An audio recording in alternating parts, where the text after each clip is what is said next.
How to empower your potential clients to buy from you. Hello, this is Davida Yemiakale on our second edition of the Smart Marketers podcast, where we share ideas, tips, strategies, and tactics for helping you to become a smart marketing pro. I'm glad to have you with me here today. I'm the founder and CEO of Kingdom Wealth Creation, where we help women entrepreneurs build six-figure businesses. We work with women who are struggling financially and finding it difficult to make ends meet. We help them to make more profits by helping them to build their businesses strategically using a profitable business model. And we also help those who are struggling to market their service-based businesses get more clients.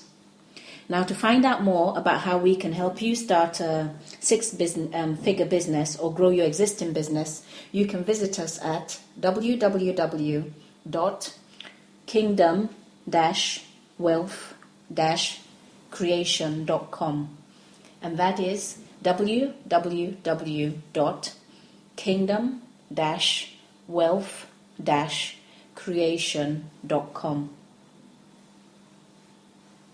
The title of today's podcast is How to Empower Your Potential Clients to Buy From You. Now, desperation doesn't sell. It alienates potential clients from you very quickly. No one likes a desperate salesperson.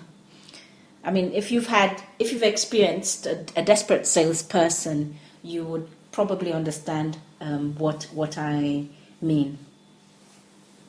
Now, most of the time, when you come across as being desperate as a business person, you won't be making a connection with a potential client.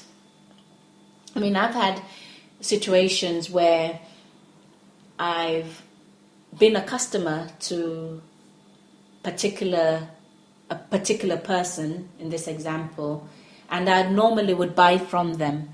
But then, I think maybe they had a promotion at their company and they had to sell a particular amount of stock. I had recently bought some things from her. So the next thing was she was on the phone to me every minute, text messages coming through. I couldn't even work out what was going on. It was like I was being bombarded by her with all this information, and I wasn't able to connect with her. So I'm saying that most of the time when you come across as being desperate, you're not making a connection with a potential client. You're not on the same frequency with the client. And to make a sales, that's quite important. You may be telling the client, potential client, with your words, what's in it for them. But all your actions are actually saying the opposite. In most cases, your actions are shouting, what's in it for me? What's in it for me? Or asking, what's in it for me? Rather than this is what's in it for you. Now, does this mean one shouldn't approach potential clients? Certainly not. That's not what I'm saying. What people do appreciate is what I classify as good advice or good information about the product or service that you provide. People like to know what their options are. They like to have some insight into the benefits of the product or service. They also like to know what's in it for them. So share this with them in a non-threatening way. And I think the key thing here is to be non-threatening.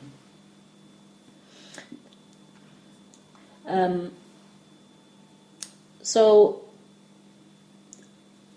think about how you approach the client and don't jump on them suddenly and make them wonder what's going on here. When you communicate with people, know that the manner in which you communicate, the time when you communicate is also important to the person receiving the message. You must communicate at a time when the person is most receptive to speak with you or to receive the message that you're giving to them. There's no point in trying to sell to a woman who has 4 kids around her, maybe 2 crying, 1 pulling at her skirt, and she's struggling with some shopping bags. if you're trying to sell to a person like that, in that situation, you won't be getting anywhere fast.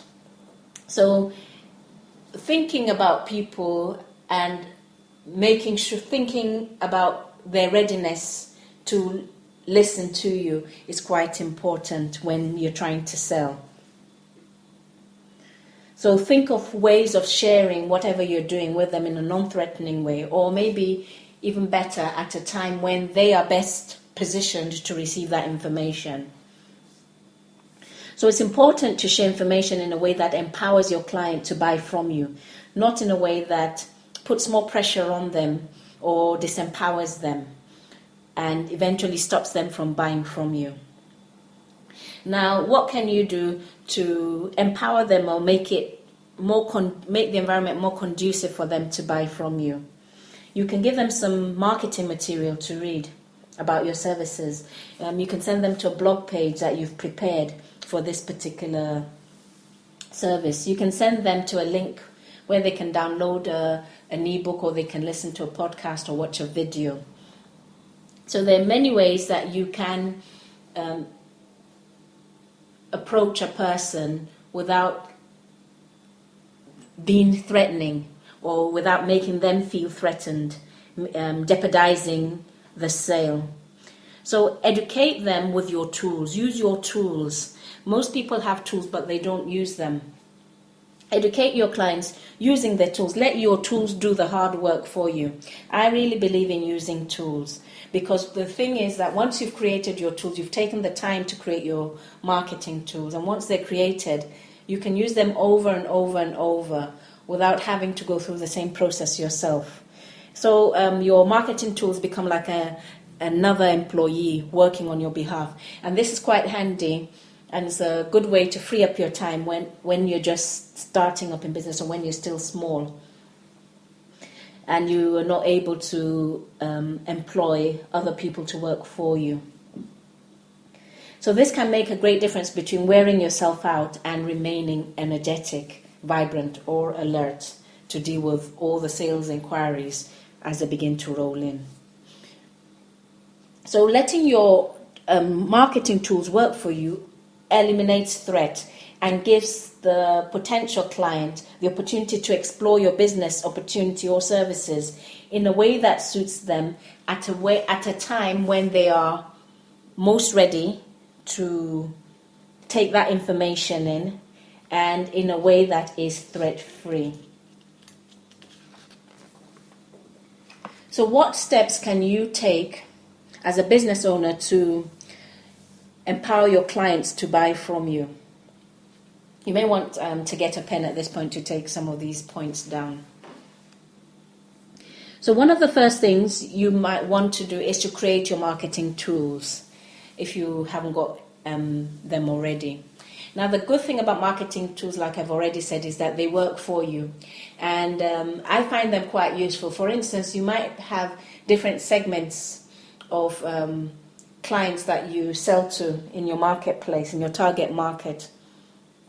And you may find that some tools work well or work better with a particular segment. So create your marketing tools and find out what works for the different segments of your target market. Then take these tools and arrange them into a system that will take your client through the marketing and sales process. The first part of your system will be to capture the client, the potential client's details, and pre-sell your products or services to them. Now, if you just took a note of what words I've just used a few minutes ago, I used the words pre-sell. Now, the marketing tools pre-sell. That means it does some work on the client before you actually sell to the client. The pre-selling process is quite an important process in the sales process. And if you do your pre-selling well, the likelihood of making a sale is much greater. I'll talk about that a bit later. So capture their details and pre-sell your products or services to them. So this warms up the client and puts them into a ready-to-buy mode. Now, the second part of the system moves them through your sales and follow-up process. And what this does is that it works to deepen your relationship with them as a client. Now, these are some of the systems that we help you with building at the Smart Marketers Academy. We actually work with you to design your own marketing, sales and follow-up systems and your marketing tools as well. Now, I'd quickly like to share a few things here about marketing, pre-selling and selling. I strongly believe in marketing, and marketing is raising awareness of your products and services and their benefits in the marketplace. Now, I also believe in the important part that pre-selling plays, as you've heard me mention earlier.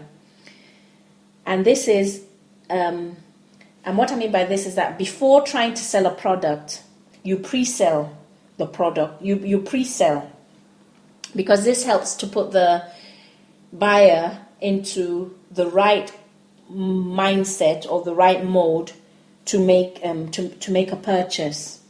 And when this is done properly, the sale doesn't seem forced.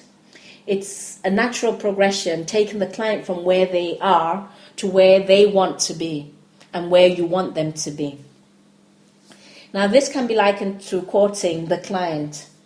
You don't just take a bride as a wife the first day you meet her. You court her first to remove the potential misunderstanding, and you also don't want them to feel threatened. So the courtship period actually works to prepare the couple for the marriage. Now, if that isn't done in the right way, it might bring the relationship to an early termination. So once the woman is courted and the woman is ready to take the next step, you put the question at the right time. So the pre-selling process helps you to work better with a potential client, moving them through your process at their own pace, and that is important. However, as a person selling, deadlines for certain deals can also be given to close the sale, but ample time should be given to the prospect to make the decision. Pressure can either close the sale or make them back out of the sale prematurely.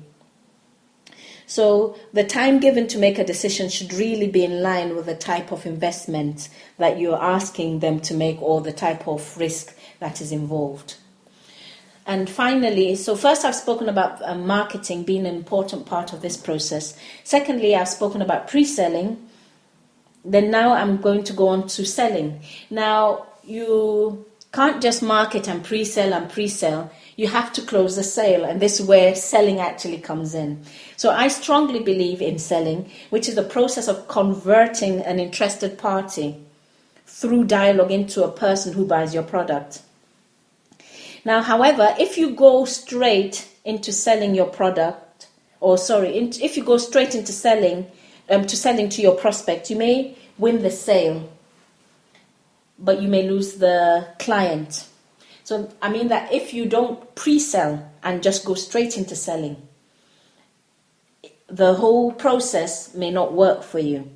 But if you pre-sell, then sell, you stand a better chance at winning their custom, and they'd probably end up being a great customer and a great source of further business referrals for you. So we've come to an end of today's podcast, how to empower your clients to buy from you.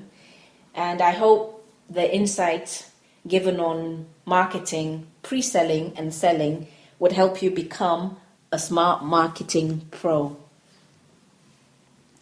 Now, if you have any questions you'd like to ask me, what I mean by this is questions you'd like me to address in our next podcast, please drop me a line. I can be contacted at thesmartmarketer@kingdom-wealth